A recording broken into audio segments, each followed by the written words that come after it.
Hi everyone, good morning. Welcome back to today's class. Yes, children. In last class, we have learned how to read the time. Moreover, I have taught you how to read the time in hours and time in quarter past. In today's class, we shall learn time in half past. Get ready. Yeah. Tell me what is it, children? Yeah, it is a clock. This is the face of the clock, and it has got numbers from 1 to 12. It has got numbers from 1 to 12. So here you can see inside the numbers are from 1 to 12. Outside the clock, look at your clock. Have you got any numbers? No, you don't have any numbers outside the clock. Here numbers are marked in yellow color from 5 to 55. That is multiples of 5. 5, 10, 15, 20, 25, 30, 35, 40, 45, 50, 55, 60. Below 60, 0 is marked. You never write 1 hour 60 minutes, 4 hour 60 minutes. No. When time is expressed in hours, you write it as 4 o'clock or 4 with colon 2 zeros. This I have taught you last week. Now, when you look at the hour hand, you have to consider the numbers inside the clock. When you have to represent the numbers in minutes, you have to look at the numbers outside the clock. Now, for example, if the hour hand is pointing towards 4, little away from 4, okay.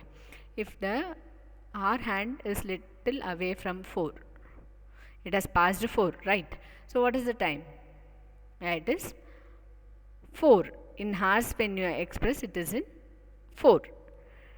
Now when the minute hand is pointing towards 2, when the minute hand is pointing towards 2, what you have to do? You have to multiply 2 by 5. 2 5s are 10. So it is 10 minutes. Now tell me, the hour hand is pointing little away from 4 and the minute hand is pointing towards 2. So what is the time? You can't write it as 4:02. It will be marked as wrong. It is 4 hours and 10 minutes. So when the minute hand moves from one number to the next in 5 minutes, when the minute hand is at 1, it shows 5 minutes past the hour. When the minute hand is at 2, it shows 10 minutes past the hour, and so on. Next, we'll learn to read time in half past. Okay, here is an example. So here the long hand, that is minute hand, is pointing towards 6. The hour hand is between 4 and 5. So it has passed 4. When the minute hand is at 6, the time is 30 minutes past the hour. This means that the time is half past the hour. So tell me, what is the time here? Yeah, it is 4:30 or half past 4. Here is another example.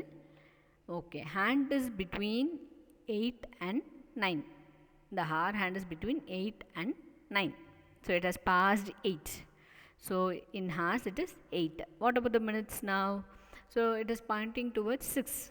6 you have to multiply by 5. 6 5s are 30. So it is 8 hour 30 minutes. 8 hour 30 minutes. Yes, children, I hope the concept is clear.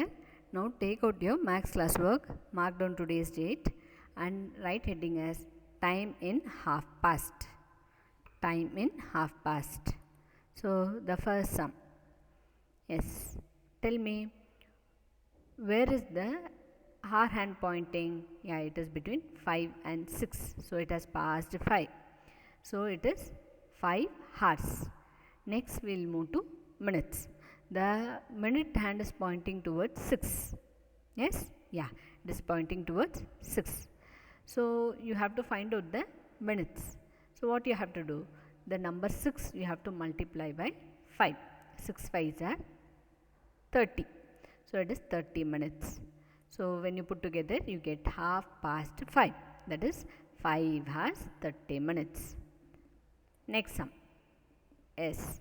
Now the hand is between 2 and 3. The hand is between 2 and 3. Has the hour hand passed 3? No, it has passed 2. It has just passed 2. Hand is between 2 and 3 and it has passed 2. So in hours it is 2. 2 hours. Next. Tell me, where is the minute hand pointing? Yeah, it is pointing towards 6. So what did I say? 6 has to multiply it by 5. 6 5s are 30. So what is the answer? Yeah, you are right. It is 2:30, 2 hours 30 minutes. Next sum.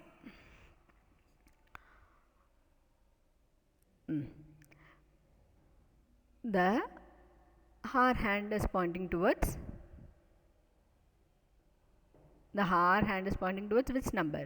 Is it pointing towards 11? No, it is pointing in between 11 and 12. So the time is 11. The minute hand is pointing towards 6. So you have to multiply by 5. 6 5s are 30. So it is 11:30, 11:30. Yes children, this is your fourth sum. Yes, the hour hand is pointing in between 7 and 8. So it is 7 hour, and the long hand is pointing towards 6. 6 multiplied by 5 gives you 30. So it is 7 hour 30 minutes or 7:30. This you are doing it as homework. Find the time. Here you can see one more hand, that is second hand. You need not bother about that hand. Look at the other two hands and you have to write the time below. Yeah, this you knew it very well. You have learnt in your last classes, last grades. So we shall recall it once, then move to the next topic. So which is the first day of the week? Yeah, it is Monday. Saturday and Sunday are the weekends. 7 days makes a week. I think you remember the song, there are 7 days in a week.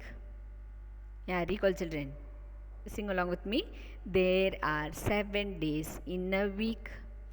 4 weeks make a month. 52 weeks make a year. 12 months make a year. Yeah. What is the last line? Yeah, 365 days makes 1 year. I hope you recalled. Yes. Yeah, next it is months in a year. This also you have learnt. You have to recall the spellings. You might have forgotten everything. Okay. So 12 months make a year. It starts from January and the last month is December. Here is one more song. Shall we? Yeah. 30 days is September, April, June and November. All the rest have 31 except February alone. Again shall we? Yeah. 30 days is September, April, June and November. All the rest have 31 except February alone. February has got either 28 days or 29 days. If it is a leap year, it has got 29 days. If it is an ordinary year, February has got 28 days. Here it is clearly mentioned. So if it is an ordinary year, the year has got 365 days. If it is an leap year, it has got 366 days. You have to make this chart in your maths classwork very neatly. That's all for today, children. Bye.